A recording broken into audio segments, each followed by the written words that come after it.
விருச்சிகம் ராசி அன்பர்களே, இனிய வணக்கம். விருச்சிகம் ராசிக்காரங்க இயற்கையிலேயே ஒரு நதி போன்றவர்கள்.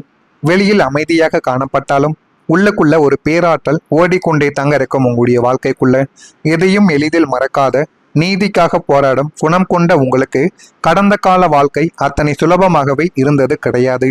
நீங்கள் பட்ட அவமானங்களும் கஷ்டங்களும் இன்னமும் உங்களுடைய மனதிற்குள்ள இருந்து தீராத ஒரு பகையையும் தீராத ஒரு மனக்கவலைகளையும் உங்களுக்குள்ள உருவாக்கி கொண்டுமே தாங்க இருக்கும்.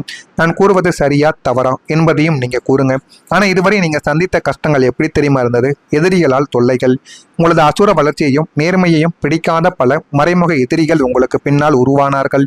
நீங்கள் செய்த நன்மைகளை மறந்துவிட்டு உங்களுக்கு எதிராக சதி திட்டங்களை தீட்டியவர்களின் செயலால் உங்களது பெயர் கெடுக்க முயன்ற சூழலானது அவர்களால் உங்களுடைய வாழ்க்கைக்குள்ள ஏற்பட்டிருக்கும்.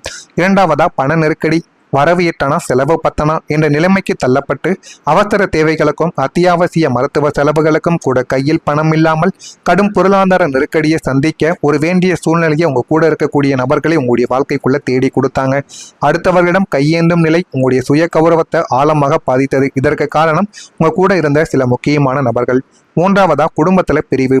எதிர்பாராத சூழ்நிலைகள், தேவையற்ற வாக்குவாதங்கள் அல்லது வேலை நிமித்தமாக உங்களின் அன்பான குடும்பத்தை விட்டோ அல்லது உங்களை நேசிப்பவர்களை விட்டோ தற்காலிகமாக பிரிய வேண்டிய ஒரு நேரங்கள். இந்த தனிமையும் பிரிவும் உங்களை நிலைக்குடிய செய்துவிட்டது. நான்காவதா, மனவேதனைகள். எல்லாவற்றையும் வெளியில் சொல்ல முடியாமல் உள்ளுக்குள்ளேயே அழுது கொண்டு நமக்கு ஏன் இந்த ஒரு நிலைமை, நாம் யாருக்கு என்ன துரோகம் செய்தோம் என்று மனதிற்குள் புழுங்கி கடுமையான மனவேதனையை அனுபவித்து கொண்டும் இருந்தீங்க. இந்த மாதிரியான சூழ்நிலைகள் தான் உங்களுடைய வாழ்க்கைக்குள்ள ஏற்பட்டு அது உங்களை கவலைக்கும் கஷ்டங்களும் ஆக்கி கொண்டுமே தாங்க இருந்தது. நான் கூறியது சரியா தவறா என்பதையும் நீங்க கூறவும் வேண்டும்.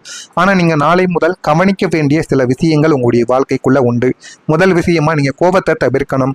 உங்களுடைய ராசிநாதன் செவ்வாய் என்பதால் கோபம் உங்களுக்கு மிக வேகமாகவே வந்துவிடும். ஆத்திரத்தில் பேசும் வார்த்தைகள் உங்களை விட்டு உறவுகளையும் நல்ல வாய்ப்புகளையும் பிரித்துவிடும் என்பதால் பேச்சில் நாளை முதல் நிதானம் இருப்பது உங்களுக்கு மிகவும் நல்லது. ரகசியங்களை யாரிடமும் சொல்லக்கூடாது. உங்களின் தொழில் ரகசியங்களோ குடும்ப விஷயங்களோ உங்களது அடுத்த கட்ட திட்டங்களையோ அடுத்து என்ன பண்ண போறீங்களோ அதையும் நீங்க நெருங்கிய நண்பர்களாக இருந்தாலும் சரி யாரிடமும் நீங்கள் பகிர்ந்து கொள்ளாமல் இருப்பது உங்களுக்கு மிகவும் நல்லது. சுவர் இருக்கும் போதுதான் சித்திரம் என்பதை நினைவில் வைத்துக் கொள்ளுங்கள். அதுபோலத்தான் உங்களுடைய வாழ்க்கையும் நீங்கள் நாளை முதல் உங்களுடைய வாழ்க்கையை வாழ வேண்டும். மூன்றாவதா, முதலீட்டில் எச்சரிக்க வேண்டும். அவசரப்பட்ட புதிய தொழில்களிலோ சீட்டு நிறுவனங்களிலோ அல்லது முன்பின் தெரியாத ஆன்லைன் வர்த்தகங்களிலோ பெரிய தொகையை முதலீடு செய்ய வேண்டாம். பேராசை பெரும் நஷ்டத்தில் கொண்டு போய் விட்டுவிடும் என்பதை மனதில் வைத்து கொண்டு வாழுங்கள். அடுத்ததா, பயணங்கள்ல கவனம்.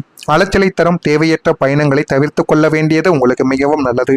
தவிர்க்க முடியாத பயணங்களின் போது உங்களது உடைமைகளிலும் வாகனங்களை இயக்கும் போதும் கூடுதல் விழிப்புணர்வு உங்களுடைய வாழ்க்கைக்குள்ள தேவைப்படும். உடல் நலத்துல அலட்சியமாக இருக்கலாம். தொடர்ச்சியான மன உளைச்சல், தூக்கமின்மை மற்றும் ஓயாத அலைச்சல்களால் உங்களது உடல் நலமானது பாதிக்கப்படலாம்.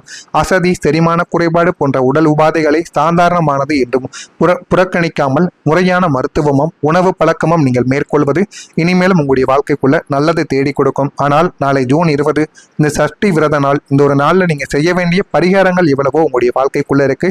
அது என்னவென்று நான் அடுத்ததாக கூறுகிறேன். அதற்கு முன்பு நாளைய நாளில் நீங்க செய்யக்கூடாத எச்சரிக்கையும் முக்கியமான சில தவறுகளும். நாளை சஷ்டி விரத நாள் விருச்சிகம் ராசிக்கு ஒரு திருப்பு முனையான ஒரு நாளாகவே அமையப் போகிறது. நாளைய தினம் கிரகங்களின் அமைப்பால் நன்மைகள் வர தொடங்கினாலும் உங்களது அவசர புத்தியால் நீங்கள் செய்யக்கூடிய சில தவறுகள் உங்களை பாதிக்கலாம். அந்த தவறுகளை ஆரம்பத்திலிருந்தே நீங்க தெளிவாக தெரிந்து கொள்வதற்கு முதல்ல எச்சரிக்கையா இருக்க வேண்டும். நாளைய நாள் காலையில எரிச்சல்கள் மற்றும் கோபம் உங்களுடைய வாழ்க்கையில உண்டாகும். நாளை ஜூன் 20 காலை வேளையில் உங்களது குடும்ப உறுப்பினர்களிடமோ அல்லது உடன் வேலை செய்பவர்களிடம் ஒரு சின்ன பொருளுக்காக கடுமையான கோபத்தை நீங்கள் வெளிப்படுத்த வாய்ப்புகள் இருக்கும். அன்றைய நாளின் சுபத்துவத்தை அதை கெடுத்துவிடும் முதல் ஒரு தவறாகவே இருக்கும். அதனால நாளைய நாள்ல அதை நீங்கள் மேற்கொள்ளக்கூடாது. முடிந்த அளவுக்கு கோபத்தை கட்டுப்படுத்தி கொண்டு வாழ்வது நாளைய நாள்ல மிகவும் முக்கியம். இரண்டாவது, அவசர முடிவு மற்றும் ரகசியங்களை வெளிப்படுத்துதல். நாளை மதிய நேரத்திலோ யாரோ ஒருவர் உங்களிடம் வந்து இனிமையாக பேசி உங்களது பலவீனங்களை தெரிந்து கொள்ள முயற்சி செய்வார். நீங்கள் அப்பொழுது மிகவும் கெட்டிக்காரத்தனமாக இருக்க வேண்டும். உணர்ச்சி வசப்பட்டு உங்களது அடுத்த கட்ட திட்டங்களையோ அல்லது குடும்ப ரகசியங்களோ அவரிடம் கொட்டிவிட தோன்றும். இதை முற்றிலும் நீங்கள் தவிர்க்க வேண்டும். தவிர்த்தால் மட்டுமே உங்களுடைய வாழ்க்கைக்குள்ள நன்மைகள் நடக்கும். இது எல்லாமே உங்களுடைய வாழ்க்கைக்குள்ள நாளை முதல் நடக்க ஆரம்பிக்கும். எனவே நாளை முதல் இந்த விஷயங்களில் எல்லாம் நீங்கள் கவனமாக இருக்க வேண்டும். கவனமாக இருந்து உங்களுடைய செயல்களில் நீங்கள் என்ன பண்ணணும் என்ன பண்ணக்கூடாது என்பதை முழுமைக்கும் நீங்கள் தெரிந்து கொண்டு நாளைய நாளில் நீங்கள் செயல்பட்டீங்க அப்படின்னா அவ்வளவு நன்மைகள் உங்களுடைய வாழ்க்கைக்குள்ள நடக்கும். எனவே இதில் மட்டும் ஒரு கவனத்தை நீங்கள் வைத்துக் கொள்வது இது மிகப்பெரிய அளவில் நன்மைகளை உங்களுக்குள்ள தேடி கொடுக்கும். இது உங்களுடைய வாழ்க்கைக்குள்ள நாளைய நாளில் நடக்கா இல்லையா என்பதை கவனமாக பார்த்து தெரிந்து கொள்ளுங்கள்.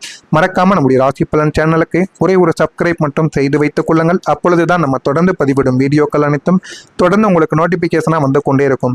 நாளை முதல் உங்களுடைய வாழ்க்கையில நாளைய நாளில் நீங்கள் முருகப்பெருமான மனதார நினைத்து செய்ய வேண்டிய 5 முக்கியமான பரிகாரங்கள், சஷ்டி விரத நாளில் செய்ய வேண்டிய, அதுவும் விருச்சிகம் ராசிக்காரங்களுக்குன்னு இருக்கக்கூடிய 5 முக்கியமான பரிகாரங்கள் இருக்கு. நாளை ஜூன் 20 அன்று உங்களுக்குள்ள ஏற்படக்கூடிய தவறான எண்ணங்களை தகர்த்தெறிந்துவிட்டு உங்களது கர்ம வினைகளை நீக்கி முருகப்பெருமானின் முழுமையான ஆசையை பெற நீங்கள் செய்ய வேண்டிய 5 சக்தி வாய்ந்த பரிகார முறைகள் ஒவ்வொன்றாக கூறுகிறேன், பார்த்து தெரிந்து கொள்ளுங்கள். முதலாவதா முருகப்பெருமானுக்கு விருச்சிகம் ராசிக்காரங்க செம்பருத்தி பூவா சமர்ப்பிக்கணும்.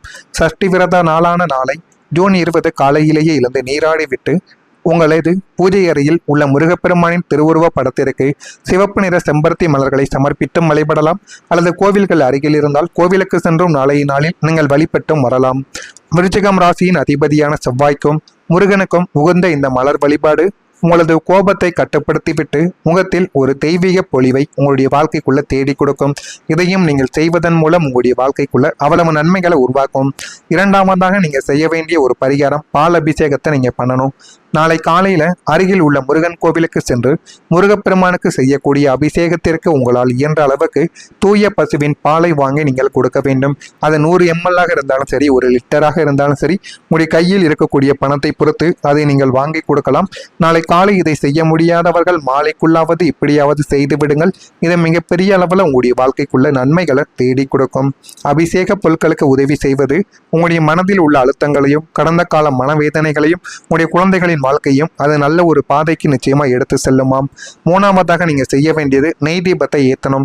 மாலை 6 மணி அளவில் உங்களது இல்லத்தின் பூஜை அறையிலோ அல்லது அருகில் உள்ள முருகன் கோவிலிலோ சுத்தமான பசுனை கொண்டு தீபத்தை ஏற்றி வழிபட வேண்டும். அந்த தீப ஒளியை பார்த்தவாறு என் வாழ்வில் உள்ள வேலை அழுத்தங்களும் நிதி நெருக்கடிகளும் நீங்க வேண்டும் முருகா என்று நீங்கள் பிரார்த்தித்துக் கொள்ள வேண்டும். உங்களது வாழ்வில் இருந்த இருளானது விலகி ஒளிமயமான எதிர்காலம் உங்களுடைய வாழ்க்கைக்குள்ள பிறப்பது உறுதி. இதனை மட்டும் நீங்க எப்படியாவது செய்து பாருங்க, வாழ்க்கைக்குள்ள அவ்வளவு நன்மைகள் உங்களுடைய வாழ்க்கைக்குள்ள நடக்கும். நான்காவதா நீங்க செய்ய வேண்டியது அன்னதானம் செய்யணும். முருகப்பெருமான் கருணை கடல் அன்று மதிய வேளையில் வறுமையில் உள்ள ஏழை எளிய மக்களுக்கோ ஆதரவற்றோருக்கோ உங்களால் இயன்ற அளவு சுவையான உணவு பொட்டலங்களை அன்னதானமாக நீங்கள் வழங்க வேண்டும். நாளை ஒரு மனிதருக்காவது நீங்க அன்னதானத்தை வழங்கலாம். வயிறார அவர் சாப்பிட்டு உங்களை பாராட்டும் பொழுது உங்களுடைய வாழ்க்கைக்குள்ள அவ்வளவு நன்மைகள் நடக்கும். ஒரு ஜீவனின் பசியாற்றுவது உங்களுடைய கடந்த கால பண நெருக்கடிகளையும் கர்ம வினைகளையும் நீக்கி உங்களை மறைமுக வருமானத்தின் உச்சிக்கு கொண்டு சென்று விடுமாம். அவ்வளவு நன்மைகள் நாளைய நாளில் ஏற்படும். ஐந்தாவதா நீங்க செய்ய வேண்டிய முக்கியமான ஒரு விஷயம், கந்தர் அலங்காரத்தை நீங்க படிக்கணும். சஷ்டி தினத்தன்று மாலை வேளையில் உங்களுடைய வீட்டு பூஜை அறையில் அமர்ந்து கொண்டு அருணகிரிநாதர் அருளிய கந்தர் அலங்காரம் பாடல்களை மனமுருகி நீங்கள் படிக்க வேண்டும். படிக்க இயலாதவர்கள் அதை கேட்கவாவது செய்ய வேண்டும். இந்த பாடல்களை நீங்கள் பாராயணம் செய்யும் போது உங்களை சுற்றியுள்ள மறைமுக எதிர்ப்புகளும் எதிரி தொல்லைகளும் தொழிலில் இருக்கக்கூடிய தேவையில்லாத பிரச்சனைகளும் எல்லாமே துவம்சமானது செய்யப்படுமாம். எனவே நாளை நாள் இவ்வளவு சக்தி வாய்ந்த பரிகாரத்தை நீங்க எப்படியாவது உங்களுடைய குடும்பத்துக்கும் உங்களுக்கும் நீங்கள் எப்படியாவது செய்து விடுங்க. அவ்வளவு நன்மைகள் உங்களுடைய வாழ்க்கைக்குள்ள நடக்கும். எனவே விருச்சிகம் ராசி அன்பர்களே, கலங்க வேண்டிய அவசியம் கிடையாது. நாளை ஜூன் 20 சஷ்டி விரத நாளில் நீங்கள் மேற்கொள்ளக்கூடிய இந்த எளிய ஆன்மீக பரிகாரங்கள் முருகப்பெருமானின் மீதான உங்களது அசைக்க முடியாத பக்தியும் உங்களது துயரங்கள் அனைத்தையுமே சம்ஸ்காரம் செய்து உங்களுடைய வாழ்வில் பேரமைதியும் பெருமகிழ்ச்சியும் நிலைநாட்டி கொடுக்கும். அவ்வளவு சக்தி வாய்ந்த ஒரு செயல்தான் இந்த ஒரு செயல். நீங்களும் இதனை செய்து பாருங்கள்.